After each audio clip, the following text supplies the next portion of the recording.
Hello guys, मेरा नाम नंदन है और आज हम पढ़ेंगे क्लास 12 का पॉलिटिकल साइंस का चैप्टर नंबर 5, जिसका नाम है समकालीन विश्व में सुरक्षा। गाइस, ओल्ड सिलेबस के हिसाब से अगर आप देखेंगे तो ये आपका चैप्टर नंबर 5 नहीं है, ये है आपका चैप्टर नंबर 7। लेकिन आप न्यू सिलेबस यानी कि हम न्यू सिलेबस के हिसाब से स्टार्ट कर रखे हैं, तो इसके हिसाब से आपको पता होगा कि चैप्टर नंबर 1 और चैप्टर नंबर 3 को पूरी तरह से डिलीट कर दिया गया है। इसीलिए अब ये चैप्टर कौन सा है, चैप्टर नंबर 5। और इससे पहले की जो भी 4 चैप्टर थे वो हमने पहले ही बनाकर अपने यूट्यूब चैनल में डाल रखा है। अगर आपने नहीं देखा है तो मैं ऊपर आई बटन पर या फिर नीचे डिस्क्रिप्शन बॉक्स में भी उन वीडियो का लिंक दे दूँगा, आप वहाँ जाकर देख सकते हैं। तो चलिए बिना कोई देरी के वीडियो को शुरू करते हैं। देखिए क्या कह रहा है, मनुष्य के जीवन के मुख्य बिंदु सुरक्षा ही है। यानी जो मनुष्य है उनके जीवन का मुख्य बिंदु क्या है, सुरक्षा।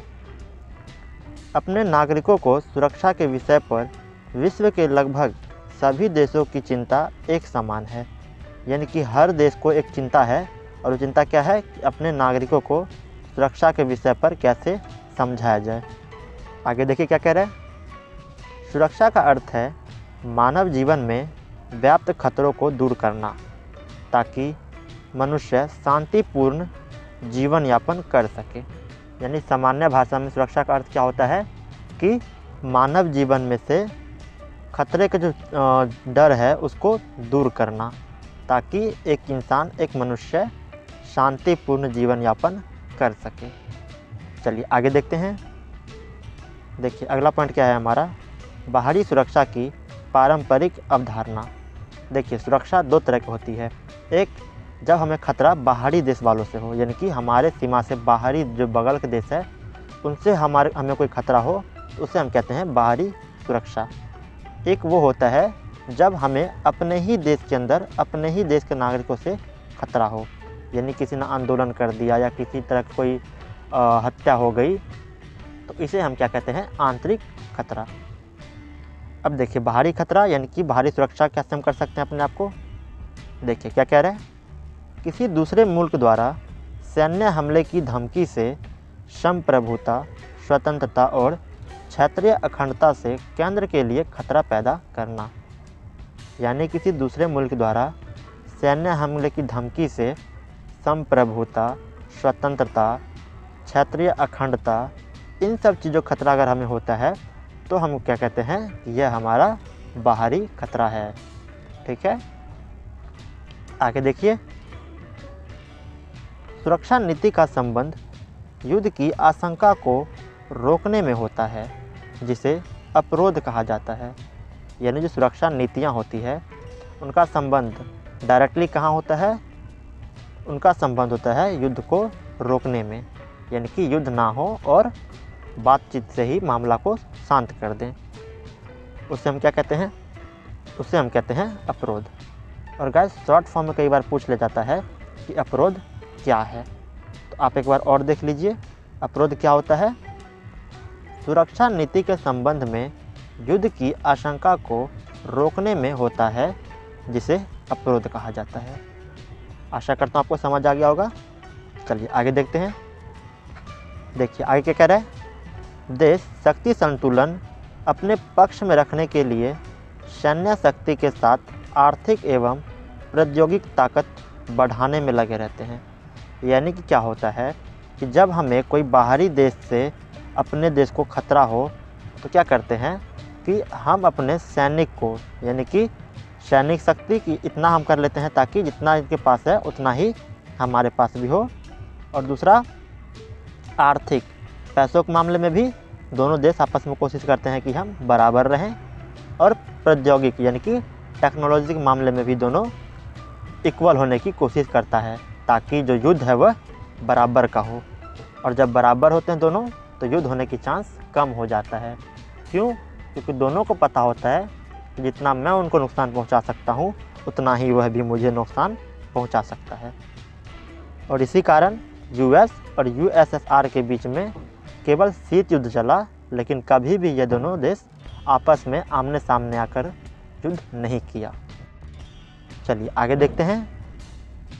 आगे देखिए क्या कह रहा है, किसी देश अथवा गठबंधन की तुलना में अपनी ताकत का असर बढ़ाने के लिए देश गठबंधन बनाते हैं।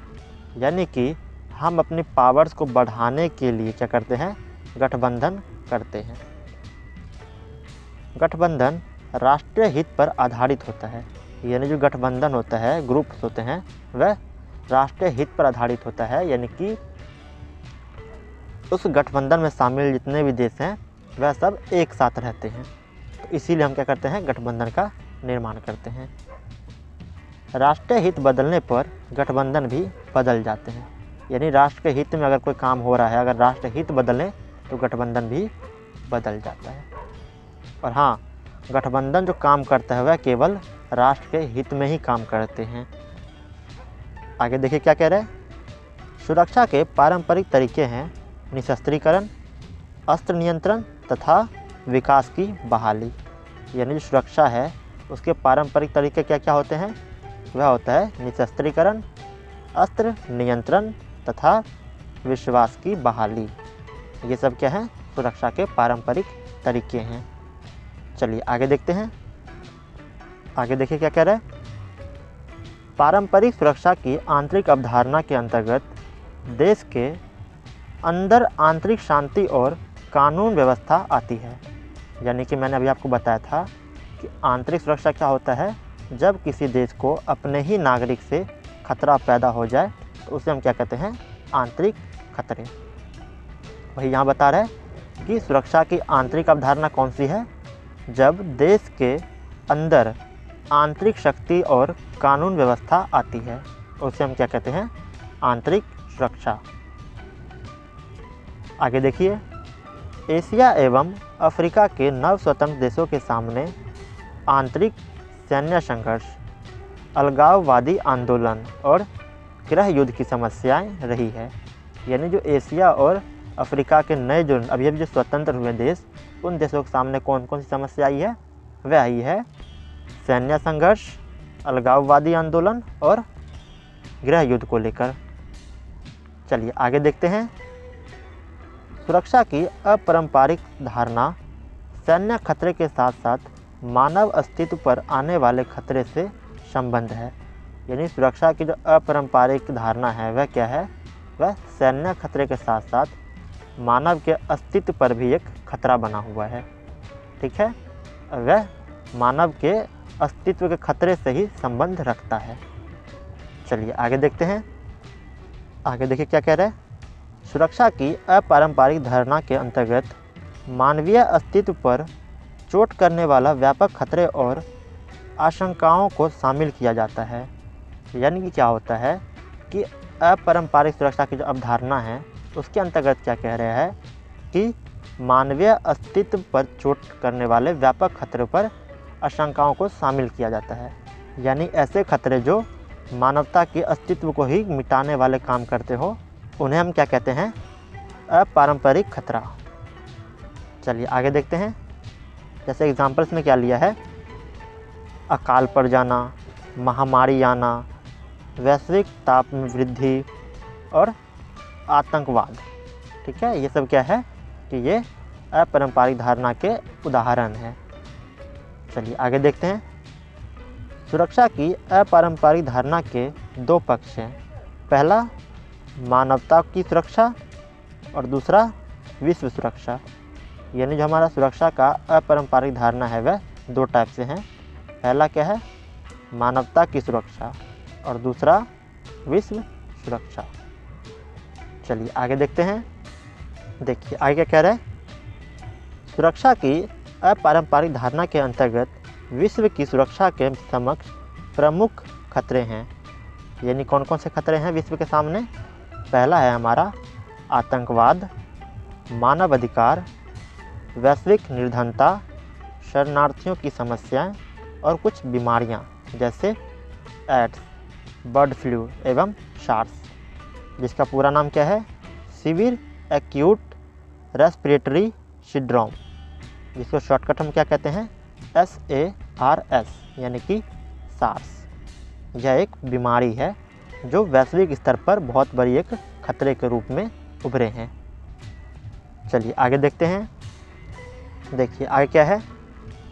सहयोग मूलक सुरक्षा की अवधारणा अपारंपरिक खतरे से निपटने के लिए सैन्य संघर्ष के बजाय अंतर्राष्ट्रीय सहयोग से रणनीतियों पर बल देती है।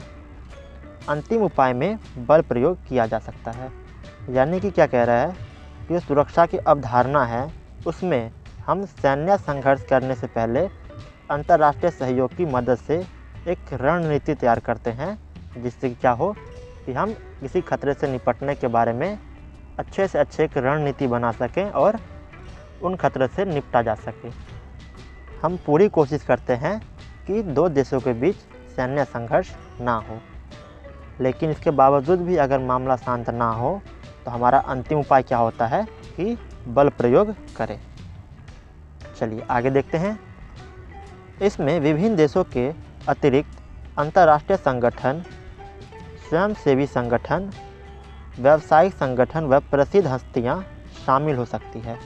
यानी कि इसमें क्या होता है कि अलग अलग देशों से अंतर्राष्ट्रीय संगठन, स्वयंसेवी संगठन, व्यावसायिक संगठन और प्रसिद्ध हस्तियां ये सारे शामिल होते हैं इन खतरों से निपटने के लिए।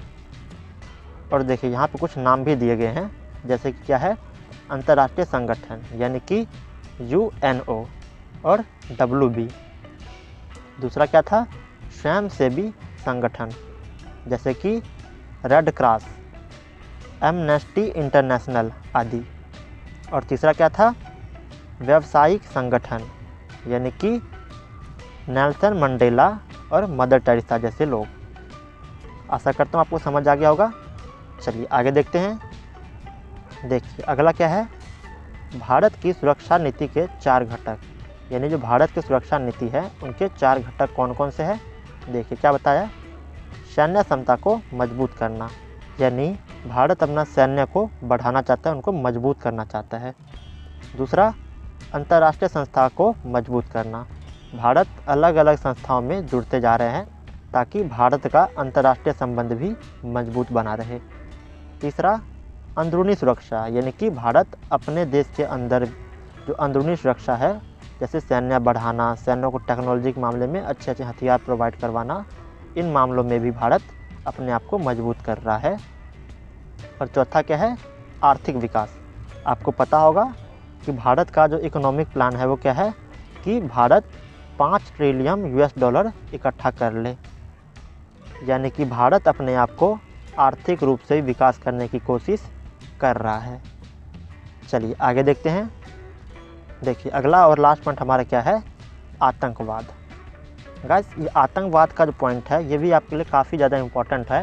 क्यों? क्योंकि ये आपके सिलेबस में न्यू ऐड हुआ है और यहाँ से क्वेश्चन आने के चांस काफ़ी ज़्यादा है। तो एक बार आप आतंकवाद को ध्यान से पढ़िए। चलिए देखते हैं। आतंकवाद से तात्पर्य क्रूर हिंसा के व्यवस्थित प्रयोग से है जिससे समाज के भय का वातावरण बनता है। इसका उपयोग प्रमुखता से राजनीतिक प्रांतिक उद्देश्य के अतिरिक्त कई अन्य उद्देश्य के लिए किया जा सकता है।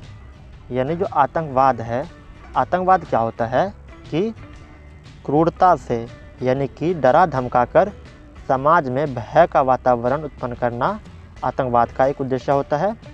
और ये ऐसे क्यों करते हैं ताकि आतंकवाद लोग जो है वह सरकार के सामने अपनी डिमांड रख सकें। और आपने अक्सर देखा होगा कि आतंकवादी क्या करते हैं किसी देश में आकर और हमला कर देते हैं या फिर कुछ लोगों को पकड़ लेते हैं और बदले में क्या कहते हैं कि हमारे कुछ 4 या 5 बंदे को आपने जो पकड़ रखा है उनको रिहा करो तभी हम इनको छोड़ेंगे। तो ऐसे ऐसे डिमांड भी आतंकवादी करते हैं हमारे सरकार के साथ। चलिए आगे देखते हैं। देखिए आगे क्या कह रहा है आतंक का एक व्यवस्थित प्रयोग प्रायः हिंसक विशेष रूप से दबाव के साधन में होता है। यानी जो आतंकवाद होता है वह आतंक क्यों फैलाते हैं ताकि उनका कुछ विशेष रूप से जो कार्य होता है वह कर सकें। सरकार पर एक दबाव बनाने के लिए आतंकी हमले किए जाते हैं। चलिए आगे देखते हैं। देखिए आगे क्या दिया गया है हिंसात्मक कार्य जिनका उद्देश्य एक निश्चित पांथिक, राजनीतिक तथा वैचारिक लक्ष्य के लिए भय यानी कि आतंक उत्पन्न करना तथा विदित रूपेण नागरिकों की सुरक्षा को लक्षित करना तथा उनकी अवहेलना करना है। देखिए, हिंसात्मक उद्देश्य क्या होता है आतंकवादियों का कि वह राजनीतिक अथवा वैचारिक लक्ष्य के लिए भय उत्पन्न करना उनका उद्देश्य होता है। आगे क्या कह रहे हैं? विदित रूपेण नागरिकों की सुरक्षा को लक्षित करना, यानी कि नागरिकों की जो सुरक्षा होता है उनको भी लक्षित करना आतंकवादियों का उद्देश्य होता है। आगे देखिए, अवैधानिक हिंसा तथा युद्ध करना, यानी जो आतंकवादी होता है वह अवैधानिक हिंसा करते हैं और युद्ध भी करते हैं। वे केवल कुछ रुपयों या फिर कुछ लोगों के चक्कर में, अपने कुछ साथियों के चक्कर में क्या करते हैं कि कई सारे लोगों को मार देते हैं, मौत की नींद सुला देते हैं। चलिए आगे देखते हैं। आगे देखिए क्या कह रहा है? विश्व का लगभग संपूर्ण राष्ट्र आतंकवाद से पीड़ित है, यानी कि वर्ल्ड का जितने भी देश है लगभग सारे देश आतंकवाद से पीड़ित हैं। सब देशों में आतंकवादी हमले हुए हैं। अतः कुछ देशों ने आतंकवाद को विभाजित करने का प्रयास किया है, परंतु भारत ने इस भेद से सदैव असहमति दिखाई है। यानी कुछ ऐसे देश हैं जिन्होंने जो आतंकवाद है उनको विभाजित करने की कोशिश किया है अच्छे और बुरे आतंकवाद के रूप में, लेकिन भारत क्या है? भारत हमेशा इस चीज़ में अपनी असहमति दिखाई है। यानी कि भारत हमेशा मनाही किया है कि भारत के वर्तमान प्रधानमंत्री कौन? श्री नरेंद्र मोदी जी, इन्होंने स्पष्ट किया है कि आतंकवाद अच्छे या बुरे में विभाजित नहीं किया जा सकता। यह एक वैश्विक समस्या है तथा इसका प्रतिकार सामूहिक रूप से किया जाना चाहिए। यानी कि जो भारत के प्रधानमंत्री हैं, वर्तमान प्रधानमंत्री श्री नरेंद्र मोदी जी, वह क्या कहते हैं? वह ये कहते हैं कि जो आतंकवाद है उनको अच्छे या बुरे में विभाजित नहीं किया जा सकता। यह हमेशा क्या होता है कि एक वैश्विक समस्या होता है। यानी आतंकवाद अच्छा या बुरा नहीं होता, आतंकवाद अपने फ़ायदे के लिए किसी का भी नुकसान कर सकते हैं। तो ये एक वैश्विक समस्या है और इससे निपटने के लिए हमें क्या करना चाहिए? हमें वैश्विक समूह बनाना चाहिए ताकि आतंकवाद से निपटा जा सके। और गाइस, इसी के साथ साथ आपका चैप्टर कंप्लीट होता है और ये चैप्टर आपका काफ़ी ज़्यादा छोटा ही था, इसलिए ये बहुत जल्दी कंप्लीट हो गया है। अब चलिए इस चैप्टर कुछ हम क्वेश्चन देख लेते हैं। देखिए पहला क्वेश्चन क्या है? SARS का विस्तृत रूप लिखिए। मैंने आपको बताया था कि SARS यानी सार्स का पूरा नाम क्या था, वह आपको कमेंट सेक्शन में बताना होगा। और दूसरा क्वेश्चन क्या है कि UNO की स्थापना किस वर्ष किया गया। इन दोनों क्वेश्चन का आंसर आपको नीचे कमेंट करके बताना होगा। सार्स का विस्तृत रूप क्या है, यानी सार्स का पूरा नाम क्या है, और UNO की स्थापना कब हुई। तो चलिए जल्दी से कमेंट करके बताइए। और गाइस, इसी के साथ साथ ये चैप्टर कंप्लीट होता है। अगर आपको ये वीडियो अच्छी लगी हो तो इस वीडियो को लाइक करें और हमारे चैनल को सब्सक्राइब करके बेल आइकन को ऑन जरूर करें, ताकि हम जब भी नेक्स्ट वीडियो डालें तो आपके पास नोटिफिकेशन सबसे पहले पहुँचे। और गाइस, बहुत जल्द मैं एक वीडियो लाने वाला हूँ जिसमें क्या होगा कि आपका जो फर्स्ट बुक है, फर्स्ट बुक में जितने भी शॉर्ट फॉर्म वाले वर्ड्स हैं वह सारे मैं एक ही वीडियो में लाऊंगा और आपको बताऊंगा कि उन शॉर्ट वर्ड का पूरा नाम क्या है, हिंदी विद इंग्लिश दोनों में बताऊंगा कि हिंदी में क्या कहते हैं और इंग्लिश में क्या कहते हैं। साथ ही साथ हम देखेंगे तो उसकी स्थापना कब हुई, उसका महासचिव यानी उसका अध्यक्ष कौन है और उसका मुख्यालय कहाँ है। ये हम कुछ 4-5 पॉइंट्स देखेंगे, क्योंकि आपको पता होगा कि इस बार जो पेपर हो रहे हैं उसमें 1 मार्क्स क्वेश्चन ज़्यादा आ रहे हैं और ये 1-1 मार्क्स क्वेश्चन में ज़्यादातर यही पूछ लिया जाता है, किसी शॉर्ट फॉर्म के बारे में दे देंगे और बोलेंगे इसकी स्थापना कब हुई, इसका अध्यक्ष कौन है या फिर इसकी फुल फॉर्म क्या है। ऐसे ऐसे क्वेश्चन ज़्यादातर पूछ लेते हैं, तो इसीलिए मैं अपना शॉर्ट फॉर्म वाले वीडियो लाने वाला हूँ। तो प्लीज़ हमारे चैनल को सब्सक्राइब करके बेल आइकन ऑन ज़रूर करें। तो मिलते हैं किसी और न्यू वीडियो में, तब तक के लिए नमस्कार।